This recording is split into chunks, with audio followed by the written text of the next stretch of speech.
Ang programang ito ay rated SPG. Striktong patnubay at gabay ng magulang ang kailangan. Maaaring may masiselang tema, lengguwahe, karahasan, sexual, horror o droga na hindi angkop sa mga bata.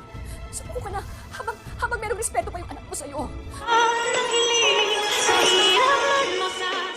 Sinubukan nga kumbinsihin dito ni Lynette Santos itong si Carlos na sana raw ay sumuko na nga ito habang may respeto pa ang kanyang anak na si Harry at hindi pa alam ni Harry ang mga pinagagawa nga ni Carlos Benitez dito sa kanyang asawa na si Lynette. Subalit ay tila sarado naman ang isip dito ni Carlos. Kaya hindi niya pinapakinggan itong mga sinasabi ni Lynette sa kanya.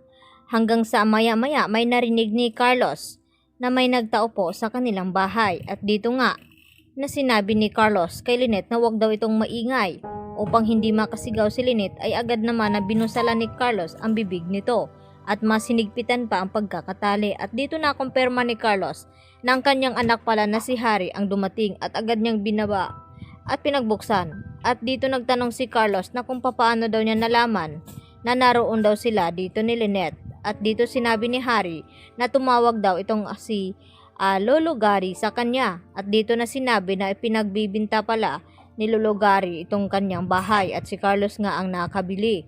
At dito rin na tinanong ni Harry itong si Carlos kung nasaan itong si Tita Lynette.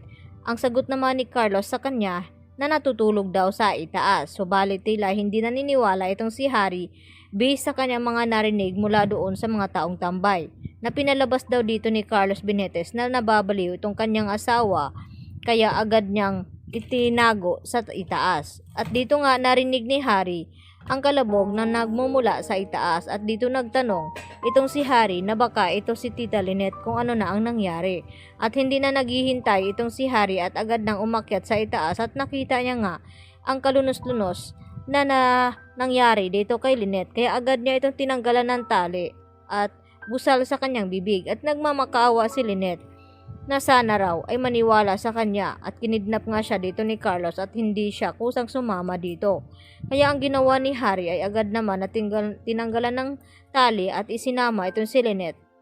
Hanggang sa tumawag na nga ng mga pulis itong si Lynette at Harry upang madakip na nga itong si Carlos at magpaliwanag kung ano ba ang talaga ang nangyari dito sa kanya na kung bakit nagawa niya iyon kay Lynette. Kaya agad din naman na nagsipuntahan at nagdatingan itong mga media at in-interview agad-agad itong si Carlos at dito nga na sinabi ni Lynette sa kanila na totoo ang kanilang mga narinig na kinidnap nga daw siya dito ni Carlos at itong taong to ay nararapat lamang na makulong dahil isa itong kriminal dahil nga sa nangyari kay Irene at dito rin na isinasalaysay ni Lynette ang sinabi ni Carlos na kung saan niya itinapon itong katawan ni Irene at dito sinabi ni Lynette sa may tulay nga daw ito itinapon ni Carlos at yung carpet ang makapagpatunay na yun ang pinaglagyan at dahil dito maniniwala na nga itong si Harry dahil kitang-kita niya ng gabing iyon na binalot nga ni Carlos Benitez itong si Irene sa carpet at ipinalabas lamang na ipalaundry lamang niya ito.